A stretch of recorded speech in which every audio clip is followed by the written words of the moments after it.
আসসালামু আলাইকুম। সেই কাকার কথা মনে আছে আপনাদের? পরিশ্রমী বাবা। আজকে তারই গল্পটি আমি বলবো।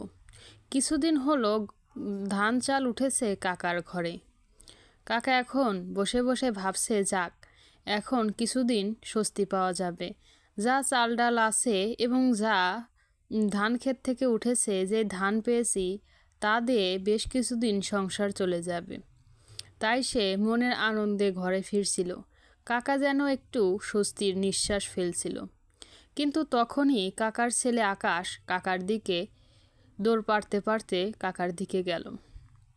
আকাশ তখন বলে উঠল, বাবা, আমি নতুন ক্লাসে ভর্তি হব। নতুন ক্লাসে ভর্তি হওয়ার জন্য বেশি টাকার প্রয়োজন, ফিসের প্রয়োজন, আবার একটি ব্যাগও দরকার।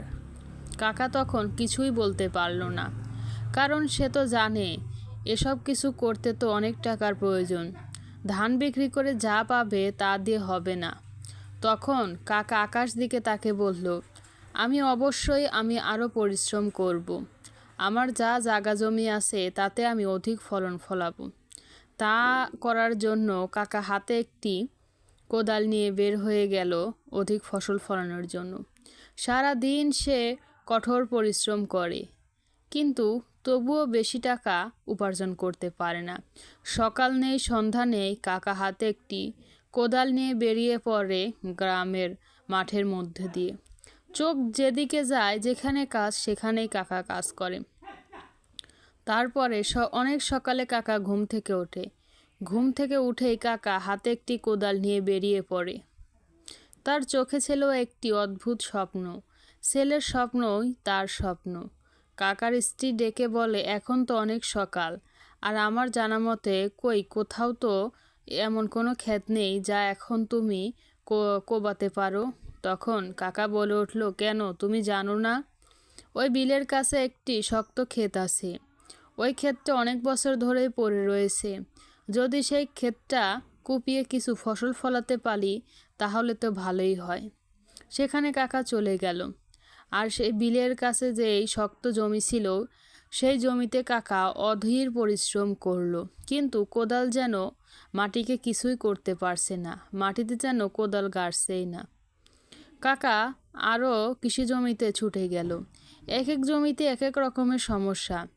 এই জমিতে গিয়ে দেখলো জমিতে কোনো পানি নেই, কিন্তু পাশেই ছিল পুকুর, সেখান থেকে পানি দিল। অন্য জমিতে গিয়ে দেখলো জমিতে অনেক ঘাস উঠেছে, ঘাস পা পর্যন্ত উঠে গেছে। সে খুবই রাগান্বিত হলো আর মনে মনে বলল, এত ঘাস কিভাবে পরিষ্কার করব। আবারও ফিরে এলো সেই বিলের কাছে জমিটা। সে বলল, এখানেই আমার অধিক পরিশ্রম করতে হবে। পরিশ্রমই সফলতার চাবিকাঠি। এখানে সে লাঙল দিল এবং গরুর গাড়ি দিয়ে এগুলো ক্ষেতকে মাড়াই করলো, যাতে সেখানে খুব ভালো ফসল ফলাতে পারে। অধিক পরিশ্রম করতেই লাগলো কাকা। এদিকে তার ছেলে আকাশ বলছিল, মা, আমি বাবাকে সাহায্য করতে চাই। বাবার এত কষ্ট আমি দেখতে পারছি না। শুধু আমার লেখাপড়া করাতেই বাবার এত কষ্ট হচ্ছে। তখন তার মা বলল, তুমি কিভাবে তোমার বাবাকে সাহায্য করবে? তুমি কি তোমার বাবার মতো হাড় ভাঙা পরিশ্রম করতে পারবে? যদি পরিশ্রম করতে পারো তাহলেই তো তোমার বাবাকে সাহায্য করতে পারবে। তখন আমরা দেখলাম হঠাৎই আকাশের মুখটা কালো হয়ে গেল, চোখ দিয়ে পানি গড়িয়ে পড়ল, কারণ সে বুঝতে পেরেছিল সে এত পরিশ্রম করতে পারবে না, কারণ সে ছোট মানুষ। কাকার মাঠেই রাত হয়ে যাচ্ছিল। সন্ধ্যা নেমে রাত হয়ে গেল, কিন্তু কাকা তবুও মাঠ থেকে যাচ্ছে না। সে বলছে, আর একটু পরিশ্রম করলেই হয়তো আমি আশারূপ ফল পাব। ঠিক রাতের বেলায় আকাশ দৌড়াতে দৌড়াতে কাকার জমির দিকে আসতে লাগলো। আর আকাশ জমিতে এসেই বলল, বাবা, আমিও তোমার সাথে পরিশ্রম করতে চাই। আমিও পরিশ্রমী হতে চাই, কারণ আমরা সকলেই জানি পরিশ্রমী সফলতার চাবিকাঠি। কাকা একটু মিষ্টি সুরেই বললেন, না বাবা, তোমাকে কোনো পরিশ্রম করতে হবে না। তুমি শুধু লেখাপড়া করবে, আর তোমার স্বপ্নই আমার স্বপ্ন। আমি নিজেই সব পরিশ্রম করে নেব। তখন আকাশ বলল, বাবা, তুমি যদি পরিশ্রম করো আমার তো ভালো লাগে না, আমিও তোমার পরিশ্রমের ভাগী হতে চাই। তখন এ কথা শুনে কাকার চোখ দিয়ে পানি গড়িয়ে পড়ল। কিছুতেই সেই পানি আর কাকা আটকে রাখতে পারল না। সে ভাবতে লাগলো, আমি হয়তো ঠিকঠাক মতো উপার্জন করতে পারি নাই, তাই আজ ছেলে আমাকে এই কথা বলছে। কিছুদিন পর আমরা দেখলাম যে কাকা তার আশারূপ ফল পেয়ে গেছে। সে অধিক হাড়ভাঙা খাটনির বিপরীতে পেয়েছে মাঠভর্তি ফসল। সেই জমিতে আজ ধানে ধানে ছেয়ে গেছে।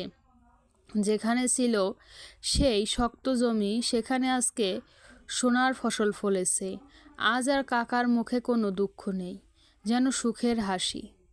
এই ফসল বিক্রি করে যা হবে তা দিয়ে হয়তো আকাশের পরের ক্লাসের পড়ানোটা হয়ে যাবে। কাকা আমাদের উপদেশ দিলেন, পরিশ্রম করো, আর ছেলের স্বপ্নই আমার স্বপ্ন।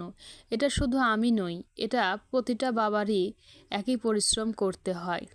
তো বন্ধুরা, এরকম আরও ভিডিও পেতে হলে অবশ্যই আমাদের এই চ্যানেলটি সাবস্ক্রাইব করুন, লাইক করুন।